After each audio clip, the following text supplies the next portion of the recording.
Le président russe Vladimir Poutine a annoncé ce jeudi à l'aube une opération militaire en Ukraine. Plusieurs explosions ont retenti dans l'est du pays. L'Union européenne condamne l'offensive russe en Ukraine, tient Vladimir Poutine pour responsable et annonce préparer un paquet de sanctions massives et ciblées contre Moscou. Après l'Allemagne, les États-Unis annoncent une série de sanctions contre le gazoduc Nord Stream 2 et ses dirigeants en réponse aux actions de la Russie en Ukraine.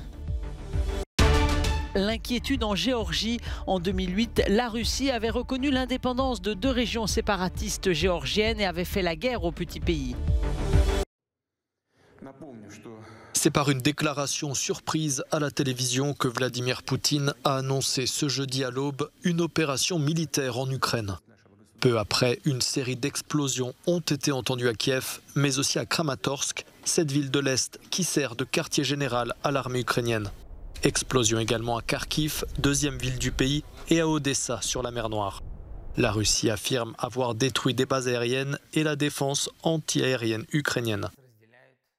Le président ukrainien a déclaré avoir tenté de joindre Moscou sans succès avant le déclenchement de la guerre.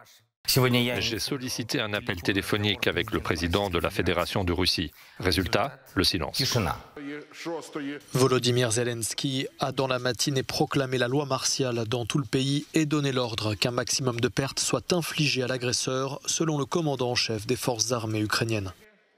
Selon les gardes frontières ukrainiens, des forces terrestres russes ont pénétré en territoire ukrainien depuis la Russie et le Bélarus. Juste avant le lancement surprise de l'attaque russe, le secrétaire général des Nations Unies, Antonio Guterres, avait imploré le chef du Kremlin de ne pas passer à l'action. Je n'ai qu'une seule chose à dire du fond de mon cœur. Président Poutine, empêchez vos troupes d'attaquer l'Ukraine. Donnez une chance à la paix. Trop de gens sont déjà morts. Vladimir Poutine a décidé de lancer cette attaque 2 jours après avoir reconnu l'indépendance des territoires séparatistes ukrainiens du Donbass, une attaque qu'il a justifiée par la défense de ces territoires contre une agression ukrainienne.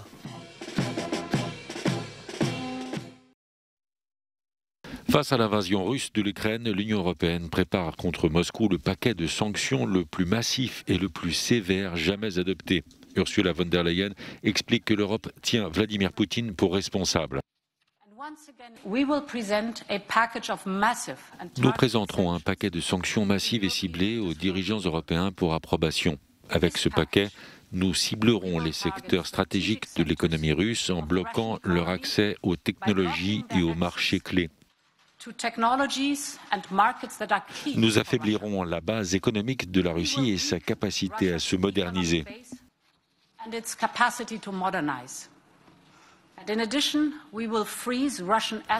En outre, nous gèlerons les actifs russes dans l'Union européenne et bloquerons l'accès des banques russes aux marchés financiers européens. Comme pour le premier train de sanctions, nous nous alignons étroitement sur nos partenaires et alliés.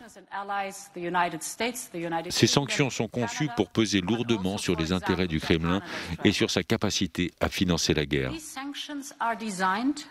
To take a heavy toll on the Kremlin's interests and their ability to finance war. L'Union européenne répondra de la manière la plus forte possible. Le président du Conseil européen, M. Michel, a convoqué une réunion du Conseil européen ce soir, qui se mettra d'accord, présentera des orientations politiques et adoptera le paquet de sanctions le plus sévère que nous ayons jamais mis en œuvre.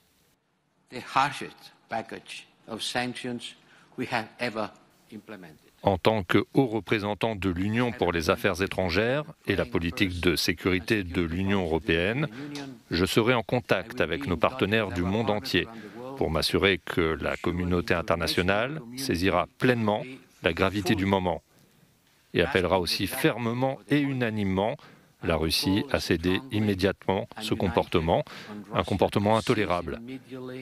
Et les dirigeants russes devront faire face à un isolement sans précédent. And Russian leadership will face unprecedented isolation. De son côté, Emmanuel Macron a condamné l'invasion russe et déclaré que la France apportait à l'Ukraine tout son soutien et sa solidarité.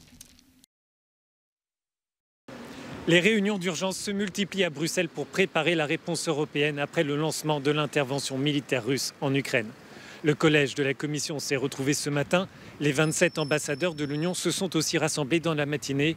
L'objectif de ces rencontres est de préparer le sommet extraordinaire de ce soir qui se tiendra dans la capitale belge.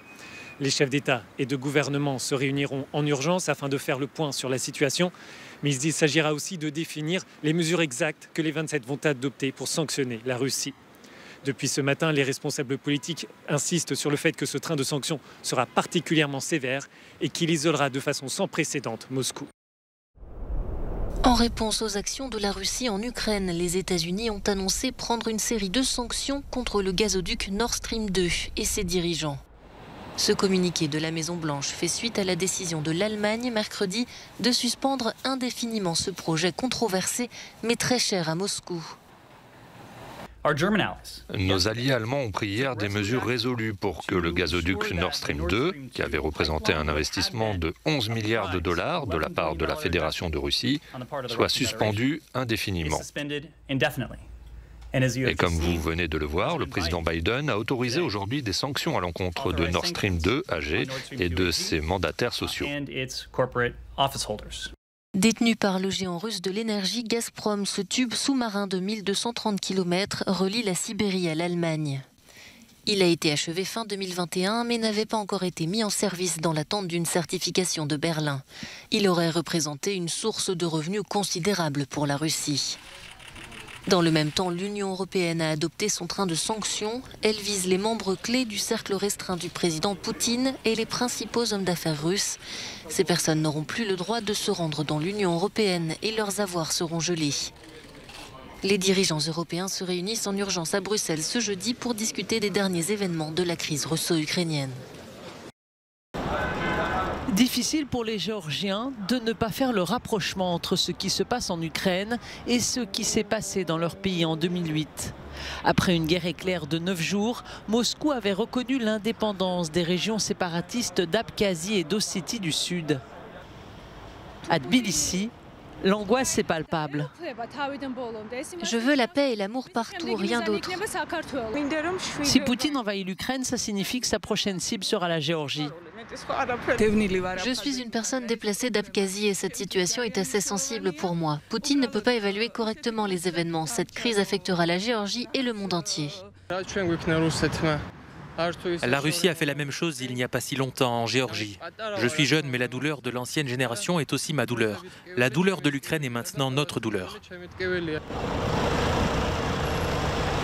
Pendant la guerre russo-géorgienne de 2008, Salomé Samadashvili a été ambassadrice de Géorgie auprès de l'Union européenne. Aujourd'hui membre de l'opposition au Parlement, elle se souvient comment tout a commencé.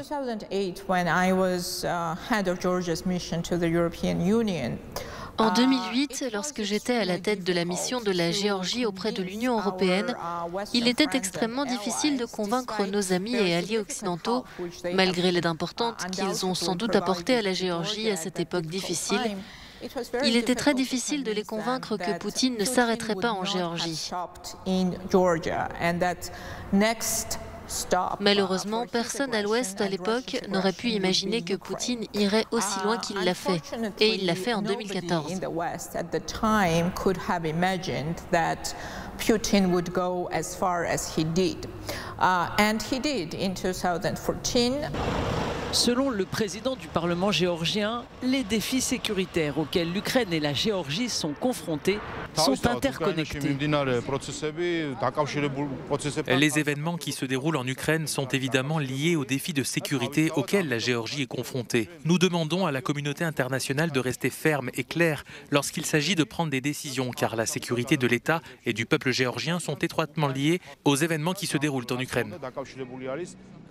De nombreux Géorgiens craignent que les événements en Ukraine ne provoquent un conflit ouvert et généralisé en mer Noire. Et beaucoup se souviennent de ce qui s'est passé en Géorgie en 2008. Comme le reste du monde, ils suivent de près les événements en Ukraine et pensent à l'avenir de l'Ukraine, mais aussi à celui de leur pays. Leo Sikharoulidze from the capital of Georgia, Tbilisi, for Euronews.